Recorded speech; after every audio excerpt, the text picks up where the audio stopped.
Pull the camera up here. Make sure we're all good on audio. Sounds like we're okay. About to be 8:30 on June the 26th. Been a little while since I've jumped on the live streaming, but we've got a new area of interest with respect to the tropics in the Gulf to talk about, specifically the Bay of Campeche, southwestern Gulf. So we'll be looking at that here as we do this longer format type of weather discussion. We'll pull the graphics back up. So I'm Alan Holt. I know these things go out to a broader audience than just the coastal bend of South Texas. So as we start talking about all of these, variables that we'll go over and through, my lens is going to be focused on South Texas and the coastal bend and how the weather influences that part of the world. We'll start with the tropical overview here. And this is basically it's just satellite imagery looking at dust and the areas of interest that the National Hurricane Center is currently marking. And the Eastern Pacific has been just wildly active so far this young hurricane season. Already through 5 named storms. They've had a major hurricane over there and another budding system with a high probability for development south of Mexico. This afternoon, a new area of interest showing up from, again, the National Hurricane Center. We were talking about this feature during our 5 and 6 o'clock broadcasts, although it was not being officially marked yet by the National Hurricane Center. There's a tropical wave that's going to interact with the Yucatan Peninsula over the next day or so. It's in the far western Caribbean, and then it'll reemerge over the southwestern Gulf, Bay of Campeche area Sunday and into early next week. And that system is going to have an influence on our forecast in South Texas, the coastal bend moving forward, although I'm not worried about it being a problem per se in terms of something hazardous coming our way. I do think it's going to be a little, influencer of rain moving forward. So hope the audio is still good. And I always try to answer these questions that pop up on the Facebook Live. I haven't gotten through the whole spiel yet. So I'll answer when should we expect some rain? Hopefully not Friday. A few isolated showers tomorrow expected in the coastal bend. But that tropical wave, again, this is one of the first times we've seen something get marked or flagged in the Gulf this season. So I'm just going to give my due diligence on it, brush off the old tropical forecasting chops and just show you what I see with respect to the future of that system. We've got Saharan dust that's now entering the southeastern Gulf, and that is going to start to work into Texas as early as Saturday. I don't think Saturday is going to be just a blanket of haze, but I think we're going to start to see it in the sky. If you're sensitive to dust, irritants, things like this, respiratory issues, you might start to feel it or sense it on Saturday. But watch how the coloring, the browns and orange, this rusty color gets more vibrant into Sunday and then into Monday. And that's a sign that the dust, the content of the atmosphere, the dust content is thickening up. So the skies should be hazier at this point, Sunday into Monday, and maybe even through the middle of next week. So a lot of times when we're talking about dust that looks like this, right? we're talking about a couple of things. One, it's a mitigator of tropical development. Two, it represents very dry air. And those are both true. But in this scenario, we're going to have a little X factor that's going to be altering the way dust typically behaves in our part of the world, and really anywhere. It's just this is where we're at with respect to these variables. So that's through Monday, 3 o'clock in the afternoon. Big blanket of dust in the Gulf. You see, it's not as pronounced in the southwestern Gulf by this time, and this is the layout that, this is what I was making and talking about during our broadcasts before this little area of interest was getting put out by the National Hurricane Center. And we've got the dust moving in, right? This is just me drawing stuff on a map. We've also got what looks like will be a broad area of low pressure in the southwestern Gulf, Sunday, Monday, maybe even into Tuesday. And that spin is what the National Hurricane Center is now flagging for that 20% chance of tropical development. So the influence of that will be to pick up tropical moisture out of Central America and send it toward us, infusing the dust with tropical moisture. So we've got this like outside source of moisture that's going to be in a place, and because of its spinning, it'll be feeding South Texas with moisture at the same time this plume of Saharan dust is moving in. So I don't know if I've seen a scenario like this in my time here, which is over a dozen years, but I was just, looking at all of the pieces in play, just trying to figure out, well, why are the forecast models showing both moisture, a lot of moisture up and down the atmosphere, and the dust, right? So I'm like looking at the maps, trying to figure out how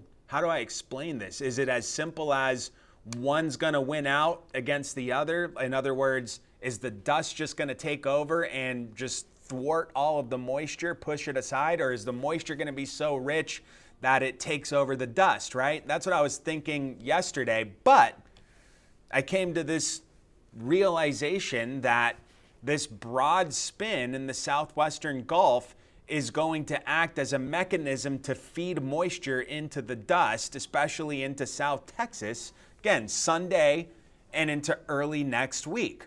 So that's a reason to be calling for rain, and that's why we're calling it dirty rain, because the rain is going to have to fall through this cloud of dust, and that rain's probably, if you end up getting a shower, by the way, I don't think we have like widespread rain at this point. I think it's just scattered around. But if you do get a shower Sunday / early next week, it's probably going to leave a dirty, Saharan dust residue on wherever it falls. So this is the upper atmosphere energy look at this disturbance that'll be crossing the Yucatan Friday. There it goes. Back into the southwestern Gulf Bay of Campeche over the weekend. And by Sunday, it'll be just east of Tampico, Mexico. If you're not familiar with Tampico, as you look at the map here with me, it's right where that little jutting out is on the east coast of Mexico. So there's that, it's like the arrows kind of point right to it when they circulate around that upper atmosphere energy. It's just a little jutting out of the coastline. That's around where Tampico is. And that's where this upper level energy should be by Sunday evening. But it's a broad upper level low. Not sure if it develops into anything, with a name. When we see these tropical outlooks from the Hurricane Center and they're saying 20% chance for development, that means they're saying there's a 20% chance this becomes a tropical depression at minimum, right? So it may not even be named. It could just be a tropical depression, but that's what that 20% chance designates. And, you know, whether or not this becomes something organized or not, I don't think is going to have a bearing on whatever happens to our forecast. I think it's just a little chance for rain coinciding with the arrival of Saharan dust, but putting this into motion into Monday, Tuesday, you see that energy just drifts right into Mexico by Tuesday afternoon. So it'll have the weekend plus Monday and early Tuesday to try and organize into something. Keep in mind the northern half of this upper level feature is going to have a lot of dust associated with it. So it's going to be entraining dry air, and it's also going to be trying to push moisture north into the dust. So it'll be interesting to see how it plays out. But for us, you know, I think it's just a little low end, scattered, hit and miss type rain chance Sunday, Monday, maybe even into Tuesday of next week. So I'm at scattered 40%, you know, on the odds. And that's not overly aggressive. It's similar to the way the last few days have played out. There have been some showers and storms floating around, but certainly not everybody has been getting rain. And it's definitely not been widespread. So that's how it looks. That's how the rain chances look to me with respect to this little area of disturbed weather and the Saharan dust that's going to be coming in. Interestingly, those rain chances go up in correspondence to the dust coming in, which that is odd, but this is just the scenario we've got unfolding. We've got this little upper level disturbance that's pushing in moisture to this plume of Saharan dust. So the dust is going to be on the uptick Saturday, going to be hazy Sunday, and then could be even hazier into Monday, Tuesday, right, of next week. So first real significant batch of dust, I think. This will be likely the thickest plume that we've seen so far this season, and that will mean hazier skies, more vibrant sunrises and sunsets. And if you are sensitive to the dust, or you have respiratory ailments, then you're probably going to feel the effects of that if you're spending a lot of time outside. The air quality going to be lower as this dust moves in. So that all happens over the weekend / early next week. This is how forecast modeling depicts everything we just talked about. There's the isolated stuff on Friday. Not a ton, a little bit more up toward Houston, but tomorrow and Saturday's rain chance to me just looks very isolated, 20% on the coverage or less, and it looks like it'll be focused on the sea breeze front. So that starts at the coast in the morning. As temperatures start to warm up, that boundary, that sea breeze push of air works inland, and it can act as a little front of sorts and initiate a few showers or storms. Saw that happen today. Probably going to see that happen tomorrow, although not to the extent that it happened today. And we'll see it again on Saturday. You'll see how limited that coverage is really throughout all of the Texas Gulf Coast Saturday. It's not going to be an overly active day. But into Sunday, things change a little bit. You know, I think there'll be a little more coverage. Granted, not to the extent that this is showing. The way this graphic works is we're in high-res mode for about 48 hours, and then we get beyond the higher resolution data, and I have this one switching over to the European model, which has been a better performing model than our American GFS, definitely last year, and it looks like for the first parts of this year, tropically speaking.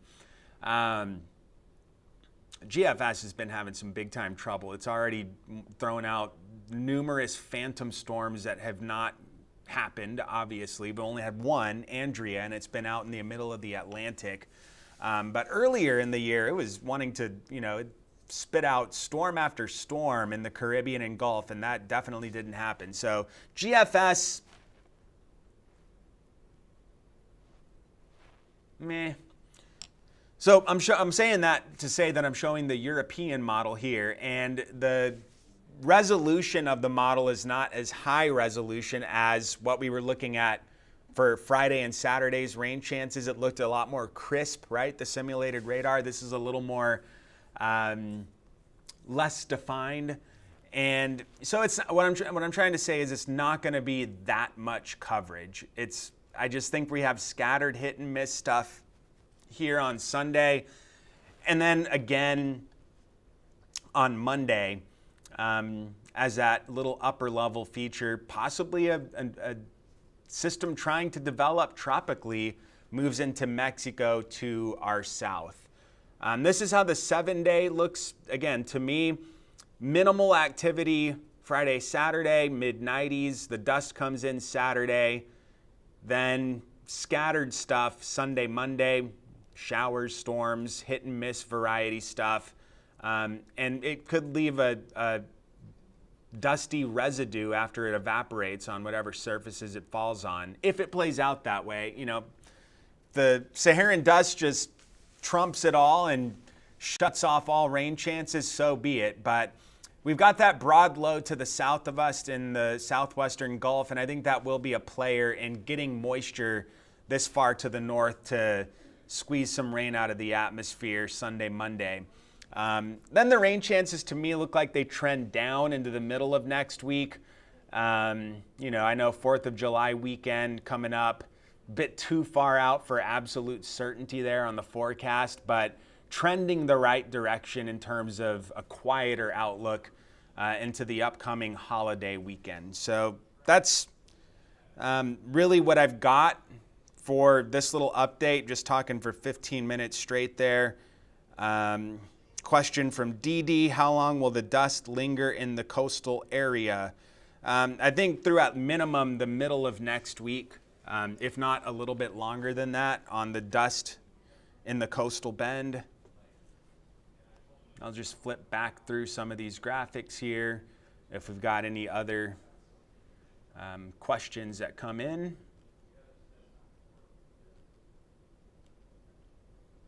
Just leave it on this one here. But yeah, it's been fairly quiet so far this, hurricane season on the Atlantic side of things. It no doubt will start to pick up as we progress deeper into the tropical season. It goes through, November. It's just kind of take it as they come. This one, again, just something to watch, not worry about, in my opinion. I'm not really concerned about issues or problems with respect to tropical activity in Texas at this point. Yeah, Joe Chapa asking, hello, is the dust bad for the persons that have asthma? Because my sister has asthma and she needs a mask. Yes or no? And yeah, we covered that in I'll flip over to the graphic talking about that.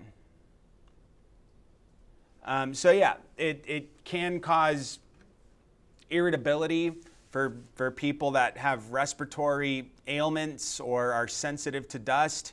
It, in essence, lowers the air quality. So, if you've got like a dusty attic or, a dusty room and you're flapping around a dusty rug or something and you breathe that in, right, you're going to sneeze and stuff. So that's what's going on with the Saharan dust, although I don't think it's to the extent of shaking a dusty rug in someone's face, but you get the idea on that. So yeah, if you've got sensitivity to it, no doubt I would, guard against spending a lot of time outside Saturday, Sunday, and through the middle of next week with that dust in play. So thank you, Joe, for that question. It's 8:48. I'm going to put this back on the 7-day and get back over to work at the Weather Center. Can always check our website, KIIITV.com, hit the weather section. We've got really 2 pages that we update frequently year round. One of them is just during the tropical season. That's our hurricane tabbed area. So if you're looking for just the general forecast, it'll be KIIITV.com/forecast. And if you're looking for the tropical centric stuff, you'll find it in the Hurricane Center portion of the website. We also do it every day, every newscast on our live broadcasts. And, you know, we get it. Times are different now. People aren't sitting down for dinner, turning on the news and, you know, all watching together. So 3 News Plus, fantastic resource. You can download it, watch it for free on your TV whenever you want. And you can see this right here, however you want to watch it. YouTube also, all of our videos go there. This one will go there as well. You know, so there's multiple avenues to get all of this information. And that's what we try to do, just make it as easy as possible for you to get the info that you desire. Okay, another question. We're starting to repeat things here. I'll do this one more time, just talk about the general setup for what's going on. And then, you know, if you're logging on and it's, you know, almost 9 o'clock, just know that we started this at 8:30. So the area of interest that showed up today from the hurricane centers in the southwestern Gulf, it's because of a tropical wave that's going to be moving over the Yucatan on Friday, tomorrow, and re-emerging in the southwestern Gulf over the weekend and early next week. And that has a low probability, right now 20% on the odds of developing into something tropical. While that's all happening, a plume of Saharan dust is going to be working toward Texas beginning Saturday. It starts to filter in, and then it starts to get thicker Sunday and into next week. But look what's happening down in the southwestern Gulf. It's not as apparent down there. It's more to the north and, you know, moving toward Texas into early next week. So hazier skies for us. That's when those respiratory, you know, symptoms may start showing up for people. And a lot of times when we're talking about dust, right, it's dry air. It's an air mass that is representing a lack of moisture. It's bad for tropical development. These are known things, but with this setup in particular, that upper level energy that we're mentioning and that the Hurricane Center is now flagging for possible development, that spin, that broad spin in the southwestern Gulf is going to be the catalyst for sending tropical moisture north toward Texas and really, I'm using the word, infusing the dust with tropical moisture. And that's why we're citing, you know, those rain chances heading into Sunday, Monday. Not worried about this becoming a problem for Texas. This is the upper level energy into Sunday. You see it there in the Bay of Campeche and then drifting right into Mexico, close to Tampico, early next week. So, you know, that's the gist of the setup that we've got right now. Scattered stuff Sunday, Monday, in conjunction with that dust coming in. So we'll leave it there. Thank you for all of the questions. We'll see you at 10, and if not then, you decide when. We'll see y'all.